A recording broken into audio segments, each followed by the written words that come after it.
আসসালামু আলাইকুম রহমতুল্লাহ। সুপ্রিয় দিনে ভাই ও বোন, গ্রামীণ স্কুলের পক্ষ থেকে আপনাদের সবাইকে কোরআন শিক্ষার এই আসরে অনেক অনেক মুবারকবাদ। আজকে আমাদের দ্বিতীয় ক্লাস, আর আজকের ক্লাসে আমরা শিখতে যাচ্ছি মাখরাজ। মাখরাজ কাকে বলে? আরবি হরফ উচ্চারণের স্থানকে মাখরাজ বলে। আরবি হরফ মুখের বা কণ্ঠনালী বিভিন্ন জায়গা থেকে আমাদের উচ্চারণ করতে হয় প্রত্যেকটি হরফ। তো সেই স্থানগুলোকে কোথায় কোথায় থেকে উচ্চারণ হবে, এই নিয়মগুলোকে কিন্তু মূলত মাখরাজ বলে। তো মূল ক্লাস শুরুর আগে মাখরাজের গুরুত্ব সম্পর্কে আমরা একটু ধারণা নিয়ে নেই। দেখুন, এখানে কিন্তু দুইটা আয়াত আছে। এই দুইটি আয়াতের মধ্যে প্রথম আয়াতটি কিন্তু সঠিক এবং দ্বিতীয় আয়াতটি কিন্তু ভুল। আমরা মূলত সবসময় দ্বিতীয় আয়াতটি পড়ে থাকি বা দ্বিতীয় নিয়মে আয়াতটা আমরা পড়ে থাকি। এখন আপনাদের মনে প্রশ্ন আসতে পারে যে এত বড় বড় আয়াত তো এখন আমরা পড়াই শিখলাম না, কেবল আমাদের দ্বিতীয় ক্লাস, হুজুর আপনি এত বড় বড় আয়াত দিয়ে উদাহরণ দিচ্ছেন কেন? আসলে আমি পুরো আয়াত আপনাদের বোঝাতে চাচ্ছি না, জাস্ট এই পুরো আয়াতের মধ্যে প্রথম যে হরফগুলো আছে, এখানে কফ এবং এখানে কাফ, এই দুইটি হরফের মধ্যে আমাদের তারতম্য হয়ে যায়। পড়তে হবে আমাদের কফ, কিন্তু আমরা পড়ে ফেলি কাফ। এই পার্থক্যটা আমরা একটু বোঝার চেষ্টা করব। আর এটা যদি আমরা বুঝে যাই, তাহলে কিন্তু আমরা মাখরাজের গুরুত্ব সম্পর্কে একটু ধারণা পেতে পারি। দেখুন, এইখানে দেওয়া আছে কুল হুয়াল্লাহু আহাদ, এখানেও দেওয়া আছে কুল হুয়াল্লাহু আহাদ। একটার এই কফ আর একটাতে এই কাফ। এই কফের উচ্চারণ হয় গলার মধ্যে ধাক্কা দিয়ে, কুল কুল, এরকম একটা ধাক্কা গলার মধ্যে দিয়ে, বা আমাদের জিহ্বার যে মাঝখানের পিঠ আছে এটা উপরের সাথে বাড়ি খেয়ে আমাদের এই কফটা উচ্চারণ করতে হয়। কিন্তু এভাবে উচ্চারণ না করে আমরা একদম নরমাল ভাবে কুল হু আল্লাহু আহাদ, কুল হু আল্লাহু আহাদ এভাবে নামাজে বা অন্যান্য সময় তিলবত করে থাকি। এতে কি হয়ে যায়?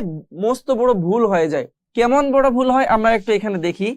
এই কুল শব্দের অর্থ হচ্ছে বলো, বলো আল্লাহ এক, এবং এই কুল শব্দের অর্থ হচ্ছে খাও, খাও আল্লাহ এককে। নাউজুবিল্লাহ, কত বড় অর্থের পার্থক্য হয়ে যায় শুধুমাত্র এই কফটাকে উচ্চারণ ঠিক মতো না করাতে।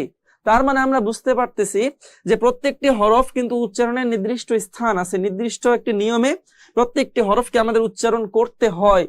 আর এই উচ্চারণগুলো যখন আমরা ঠিকভাবে করতে পারবো না, তখন কিন্তু কি হবে, আমাদের দ্বারা এই রকম ভুল হতে পারে, যার দরুন এইরকম আরবি আয়াতগুলো, কোরআনের আয়াতগুলোর অর্থ পরিবর্তন হয়ে মস্ত বড় গুনাহগার হয়ে যেতে পারি আমরা। তো যাই হোক, এখন আমরা আমাদের এই দ্বিতীয় ক্লাসটিকে দুইটি ধাপে করার চেষ্টা করব।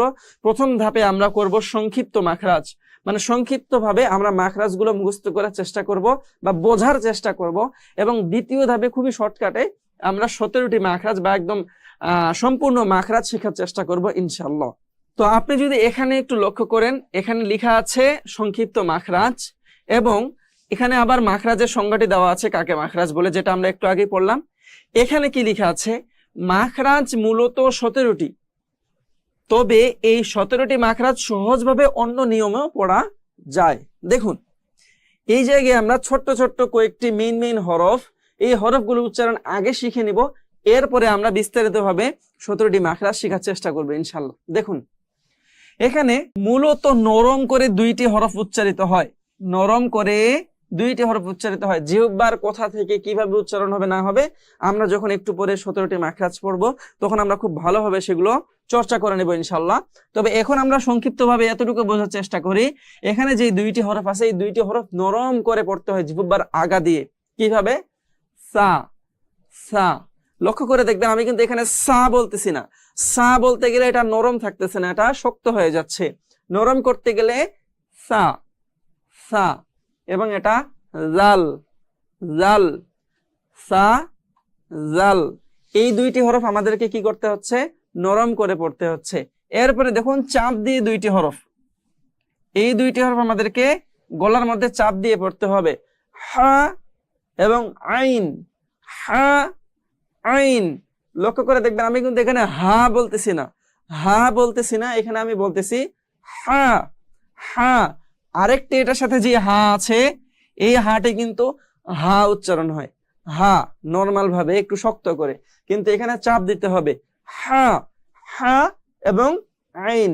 এবং এখানে আছে মোট একটা হরফ, এই হরফটিকে ধাক্কা দিয়ে পড়তে হয়, মাখরাজের মধ্যে বা গলার মধ্যে ধাক্কা দিয়ে একটা উচ্চারণ হয়, যেটা আমি একটু আগে আপনাদেরকে উদাহরণ দিয়ে বোঝানোর সময় বুঝিয়ে দিয়েছিলাম যে অফ অফ অফ, এভাবে করে এই হরফটি কিন্তু উচ্চারণ করতে হয়।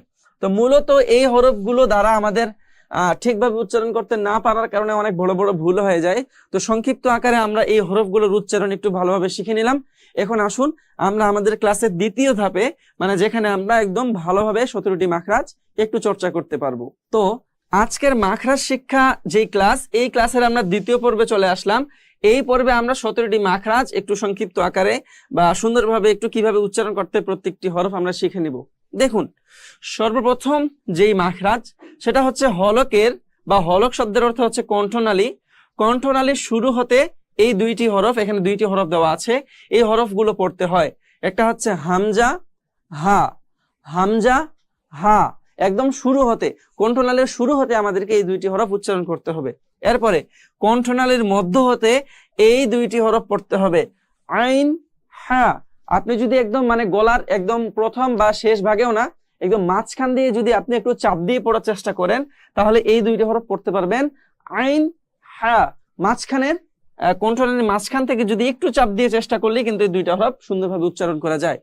এরপরে কণ্ঠনালীর শেষ হতে দুইটি হরফ, সেটা হচ্ছে গইন খ, একদম শেষের দিকে আসে, গইন হ, গইন হ। এটা একদম ভিতর থেকে বের করার দরকার নাই, বাইরে থেকে একদম শেষ ভাগ হতে। এরপরে 4 নাম্বার মাখরাজ যদি আমরা একটু লক্ষ্য করি, জিহ্বার গড়া তার বরাবর উপরে তালুর সঙ্গে লাগাইয়া একটি হরফ পড়তে হয়, সেটা হচ্ছে অফ। এই যে আমাদের জিহ্বা আছে না একদম গোড়ার দিকে, এই গোড়ার দিকে যখন আমরা ওই গোড়াটা উপরে তালুর সাথে একবার বাড়ি দেই বা একবার লাগিয়ে যখন কফ উচ্চারণ করতে যাই, আমি প্রথম পর্বে যেভাবে কফ উচ্চারণ শিখিয়েছিলাম ঠিক সেভাবে কিন্তু কফের উচ্চারণটা আমাদের বের হবে। তাহলে উচ্চারণটা কি হবে? অ, একদম জিহ্বার গোড়াটা উপরে তালুর সাথে লাগাতে হবে, অ, কফ। এরপরে দেখুন 5 নাম্বার মাখরাজ, জিহ্বার গোড়া থেকে একটু আগে বাড়িয়ে তার বরাবর উপরে তালুর সঙ্গে লাগিয়ে পড়তে হয় কাফ। কাফ জিহ্বার গোড়া থেকে একটু সামনের দিকে আসে, ওই জিহ্বার ওই জায়গাটা আমাদের তালুর সঙ্গে লাগাতে হবে, তাহলে কি হবে? কাফ উচ্চারণ হবে। এরপরে 6 নাম্বার মাখরাজ একটু দেখে নেই, জিহ্বার মাঝখান হতে তার বরাবর উপরে তালুর সঙ্গে লাগিয়ে পড়তে হয় জিম শিন ইয়া। জিহ্বার মাঝখান মানে এই জিহ্বার একদম গোড়াও না একদম আগাও না, মাঝখানের জায়গাটা থেকে যদি আমরা উপরে তালুর সঙ্গে লাগিয়ে এই 3টি হরফ উচ্চারণ করি, তাহলে এই 3টি হরফের সঠিক উচ্চারণ আমরা করতে পারবো, জিম শিন ইয়া। জিহ্বার মাঝখানটা কিন্তু উপরে তালুর সাথে লাগতেছে। এরপরে দেখি 7 নাম্বার মাখরাজ কি বলতেছে এখানে, জিহ্বার গোড়ার কোণা, জিহ্বার গোড়ার যে কোণা আছে এক পাশের কোণা, এই কোণার সামনের উপরের এক পাশের দাঁতের গোড়ার সঙ্গে লাগিয়ে পড়তে হয় দত। দত লক্ষ্য করে দেখবেন, দোয়াত যদি আপনি পড়তে যান, দোয়াত, এই দোয়াত পড়তে গিয়ে কিন্তু এই জিহ্বার যে গোড়ার কিনারা আছে বা কোণা আছে, এই জায়গাটি একটি দাঁতের সামনের উপরের এক পাশের দাঁতের গোড়ার সঙ্গে লাগিয়ে কিন্তু দোয়াত দোয়াত এভাবে এই দোয়াত পড়তে হয়। এরপরে দেখুন 8 নাম্বার মাখরাজ কি বলেছে এখানে, জিহ্বার আগার কোণার, এবার জিহ্বার সামনে চলে আসলাম, আগা, এই জিহ্বার আগার কোণা এক পাশের কোণা সামনের উপরের এক পাশের দাঁতের গোড়ার সঙ্গে লাগিয়ে পড়তে হয় লাম। লাম লক্ষ্য করে দেখবেন, আপনিও উচ্চারণ যদি আমার সাথে সাথে করতে চান, তাহলে লামটা উচ্চারণের ক্ষেত্রে এই জিহ্বার যে আগা আছে এর কোণাটা সামনের উপরের এক পাশের দাঁতের গোড়ার সঙ্গে লাগিয়ে কিন্তু এই লামটা উচ্চারণ হচ্ছে। এ পর্যায়ে আমরা যদি দেখি 9 নম্বর মাখরাজ এখানে দেওয়া আছে, জিহ্বার আগা তার বরাবর উপরে তালুর সঙ্গে লাগিয়ে একটি হরফ পড়তে হয়, সেটা হচ্ছে নুন। জিহ্বার আগা একদম আগায় চলে আসলাম, এখন এই আগাটা তার বরাবর উপরে তালুর সাথে, জিহ্বার উপরের যে অংশ এই তালুর সাথে লাগিয়ে নুন। নুন জিহ্বাটা কিন্তু উপরের তালুর সঙ্গে লাগতেছে আর লাগেই কিন্তু এই নুনটা উচ্চারণ হচ্ছে।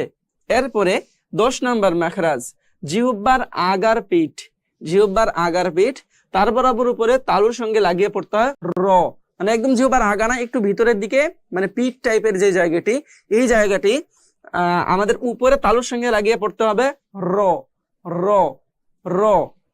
11 নম্বর মাখরাজ, জিহ্বার আগা সামনের উপরের 2 দাঁতের গোড়ার সঙ্গে লাগিয়ে পড়তে হয় তা দাল ত। তা, দাল, ত। 12 নম্বর মাখরাজ, জিহ্বার আগা সামনের নিচের দুই দাঁতের আগার সাথে লাগিয়ে পড়তে হয়। যা, সিন, সোয়াদ। ঝা, সিন, সোয়াদ।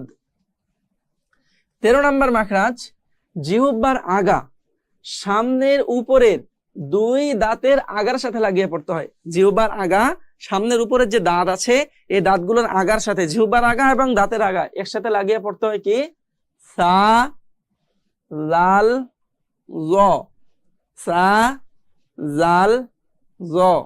সা, জাল, জ। এরপরে 14 নম্বর মাখরাজ, নিচের ঠোঁটের পেট সামনের উপরে দুই দাঁতের আগার সাথে লাগিয়ে পড়তে হয়। এই যে নিচের ঠোঁট আছে আমাদের, তার নিচে একটু ভিতরের দিকে যে পেট টাইপের জায়গাটি আছে, উঁচু জায়গাটা, এই জায়গাটা আমাদের সামনের দুই দাঁতের আগার সাথে লাগিয়ে পড়তে হয় কি? ফা, ফা, ফা, ফা। এরপরে 15 নম্বর মাখরাজ, দুই ঠোঁট হতে মিম, বা এবং ওয়াও পড়তে হয়। মিম দুই ঠোঁট দিয়ে, মিম, বা। কিন্তু ওয়াও উচ্চারণের ক্ষেত্রে কি লিখছে? ওয়াও উচ্চারণের সময় দুই ঠোঁট গোল করতে হবে। ওয়াও, ওয়াও, ওয়াও, এভাবে পড়তে হবে। এরপরে আসি 16 নম্বর মাখরাজ। এখানে 16 এবং 17 নম্বর মাখরাজ, এখানে কি দেওয়া আছে? মুখের খালি জায়গা হতে মদের হরফ উচ্চারিত হয়। মদের হরফ 3টি, আলিফ, ওয়াও এবং ইয়া। কিন্তু এখানে মদের হরফ নিয়ে আরো বিস্তর আলোচনার প্রয়োজন। সামনের ক্লাসগুলোতে ইনশাআল্লাহ মদের হরফ নিয়ে আমরা আলোচনা করব। এগুলো একটা আলাদা জগতের পড়া। তো যাই হোক, এরপরে আসে এখানে কি? 17 নম্বর মাখরাজ, নাকের বাসি হতে গুন্নাহ উচ্চারিত হয়। মিম, নুন, এগুলোরও আলাদা ক্লাস আছে পড়ার। তো এই দুইটি মূলত সেভাবে উচ্চারণের ক্লাস নয়। এই দুইটি মাখরাজ আমরা আলাদা আলাদা করে আলাদা বিভিন্ন সময় ওয়াজিব গুন্নার ক্লাস আছে, মদের হরফের ক্লাস আছে, সেই ক্লাসগুলোতে আমরা বোঝার চেষ্টা করবো ইনশাআল্লাহ। তো যাই হোক, আজকে দ্বিতীয় ক্লাস। এই দ্বিতীয় ক্লাসে আমরা শিখলাম সংক্ষিপ্ত আকারে মাখরাজ প্রথমে শিখেছি, তারপরে একদম 17টি মাখরাজ, এক এক করে প্রত্যেকটি মাখরাজ কোন হরফ কোথা থেকে উচ্চারণ হবে এই সমস্ত হরফগুলো আমরা উচ্চারণ করে প্র্যাকটিক্যালি চেষ্টা করেছি। তো আশা করা যায় আমরা উচ্চারণগুলো শিখে গিয়েছি। একদিনে হয়তো উচ্চারণগুলো আয়ত্ত করা সম্ভব হবে না, তাই আমি অনুরোধ করব প্রতিদিন যখনই আমরা এই হরফগুলো পড়বো, ব্যবহার করব, তখনই ঠিক এইভাবে হরফগুলো উচ্চারণ করার চেষ্টা করব ইনশাআল্লাহ।